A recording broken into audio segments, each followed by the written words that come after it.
ඉතින් හැමෝම ආයිබෝවන් කියලා පිළිගන්නවා මැනික් දැනුම් සෑරු YouTube channel එකට. ඉතින් මේ වීඩියෝ එකෙන් අද අපි කතා කරන්නේ හැමෝටම තියෙන ප්‍රශ්නයක් ගැන. ඉතින් අපි බලමු අද මේ වීඩියෝ එකෙන් දියතරිප්පුයි පඩියනුයි පලිංගුයි වෙන්වෙන්ව අඳුරගන්නේ කොහොමද කියලා. ඉතින් අපි යමු වීඩියෝ එකට. ඉතින් ඔයාලට දැන් බලා ගන්න පුළුවන් මේ ප්ලේට් එකේ තැන් තුනක ගල් වර්ග තුනක් තියෙනවා. මම වැඩි ගෙනාවේ නැහැ. වීඩියෝ එක පැහැදිලි කරන්න වෙන අවශ්‍ය වෙන වර්ග තුන විතරයි ගෙනාවේ. ඉතින් ඔයාලට බලා ගන්න පුළුවන් මෙන්න මෙතන මේ ගල් පහක් තියෙනවා. මේ තියෙන්නේ දියතරිප්පු. ඉතින් මේ තියෙන්නේ ඔයාලට මම මේවා වෙන වෙනම හඳුර ගන්න ක්‍රම ටික කියන්නම්. ඉතින් ඉස්සෙල්ලා ඔයාලට පෙන්නලා ඉන්නම් මේ තමයි දියතරිප්පු. මේ ඔයාලට හොඳට බලා ගන්න පුළුවන් මේ තමයි දියතරිප්පු. ඉතින් මේ ඊට පස්සේ ඔයාලට බලා ගන්න පුළුවන් මෙතන එකක් තියෙනවා. තනි එකක් මම එකයි ගෙනාවේ. මේ අපි අද කතා කරන්නේ මේවා ගැන නෙවෙයි නිසා මේකෙන් මම සාම්පල් පෙන්වන්න පෙන්නුවේ. මේ තමයි පඩියම. මේ තියෙන පඩිය මේ වගේම අපිට අද කතා කරන මාතෘකාවට අනිත් අවශ්‍ය වෙන එක තමයි මේක. මේ ඇවිල්ලා පලිඟුව. ඉතින් අපි පොඩ්ඩක් බැලුවොත් මෙන්න මේ දියතරිප්පු ගැන මේ දියතරිප්පු කියන්නේ ලංකාවේ ගොඩක් ප්‍රදේශ වලින් ඔයාලට හොයාගන්න පුළුවන් ගලක්. ඉතින් මේවා ගොඩක් වෙලාවටම හම්බ වෙන්නේ ඇලවල් වල, තොලවල් වල, පතල් වල තමයි. ඉතින් මේ දියතරිප්පු ගල දැකපුවාම ඕන කෙනෙක්ගේ ටක් ගාලා ඇහැ යනවා.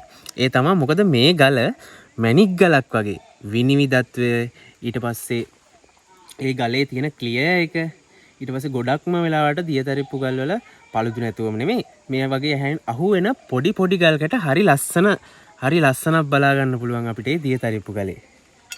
ඉතින් මේ තව කැලි ටිකක් තියෙනවා. ඔයාලට බලන්න පුළුවන් වතුරත් එක්ක එකතු වුණාම ගොඩක් ට්‍රාන්ස්පේරන්සි එකක් තියෙන. ඉතින් සාමාන්‍යයෙන් කෙනෙක් රැවටෙන්න පුළුවන් ගලක් තමයි මේ දියතරිප්පු කියන්නේ. කොහෙදි හරි මේ වගේ දියතරිප්පු ගලක් හම්බුනොත් ඔයා පොඩ්ඩක් දැනගෙන ඉන්න එක වටිනවා. මේක වෙන් කරලා අඳුරගන්නේ කොහොමද කියලා. ඉතින් ඔයා පොඩ්ඩක් මේ වගේ ගල වතුර පොඩ්ඩක් ගෑලා ඊට පස්සේ හොඳට චෙක් කරලා බලලා ඔයා ඊට පස්සේ ගල පොඩ්ඩක් පිහදලා බලන්න. අපි පිහදලා බලමු. මම මේ ජැකට් එකෙන් පොඩ්ඩක් ටක් ගාලා ඔයාලට පිහදලා පෙන්නන්නම්.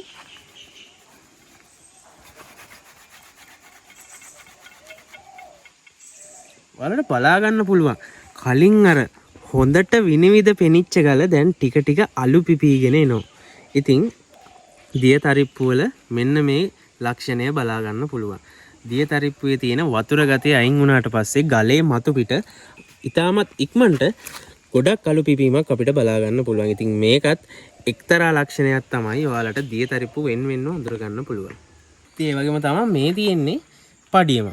ඉතින් ඔයාලට බලා ගන්න පුළුවන් මේකත් අර වගේම තමයි. ඉතින් මම මේකත් දැන් ඔයාලට හිතා ගන්න බැරි වෙයි මේ අපිට හම්බුනේ දියතරිප්පුවක්ද පඩියමක්ද කියලා. ඉතින් ඔයාලට බලා ගන්න පුළුවන් මේක මම කොච්චර ජැකට් එකේ මේ කරත් මේකේ අර තියෙන විනිවිද ගතිය නැති වෙන්නේ නැහැ. ඒක හැමම තියෙනවා. ඉතින් මේ තමයි පඩියම්.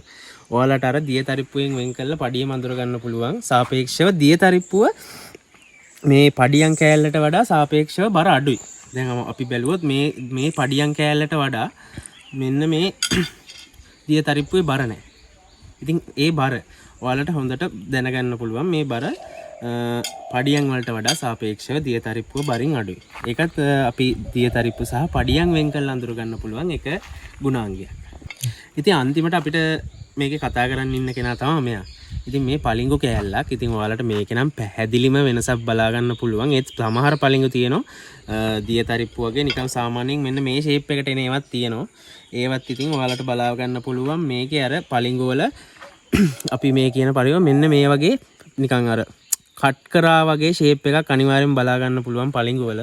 ඉතින් ඔයාලා මේ පලිංගු වල අනිවාර්යෙන් මෙන්න මේ වගේ පට්ටම් බලා ගන්න පුළුවන්. මේ මොකක් හරි ටූල් එකක් යූස් කරගෙන නිකන් ඔයාලට කට් කරා වගේ ඒ ෂේප් එක බලා ගන්න පුළුවන්. ඉතින් පලිංගුවක් වෙන් කරලා අඳුර ගන්න ගොඩක් ලේසි ක්‍රමයක් තමයි මෙන්න මේ පට්ටම. ඉතින් මේ දියතරිප්පු කියන්නේ අපේ ශ්‍රී ලංකාවේ අයට ඉතාමත් විශේෂ ගලක්. ඒ මොකද කියලා කිව්වොත් මේ දියතරිප්පු අපේ ශ්‍රී ලංකාවේ ඈත අතීතයේ ඉඳන් පැවතගෙන පොඩි කර්මාන්තයක් කරගෙන ඇවිත් තියෙන මෙන්න මේ දියතරිප්පු වලින්. ඉතින් ඒ තමයි ඔයාලට කිව්වොත් ශ්‍රී ලංකාවේ ඒ කාලේ රජ කාලේ ඉඳන් හදපු ඇස් කණ්ණාඩි වල කාච නිර්මාණය කරන්න ඒ කාලේ ඉඳන් අපේ ශ්‍රී ලාංකික වැසියෝ භාවිතා කරලා තියෙන මෙන්න මේ දියතරිප්පු ගල.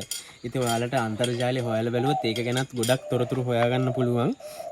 මේ දියතරිප්පු භාවිතා කරලා කණ්ණාඩි කාච හදන එක ගැන. ඒක ශ්‍රී ලංකාවේ ගොඩාක් කාලෙකින් ඉඳන් පැවතගෙන එන අතීත කර්මාන්තයක්. ඉතින් ඒ කර්මාන්තයට යොදාගෙන තියෙනෙත් මෙන්න මේ දියතරිප්පු ගල්.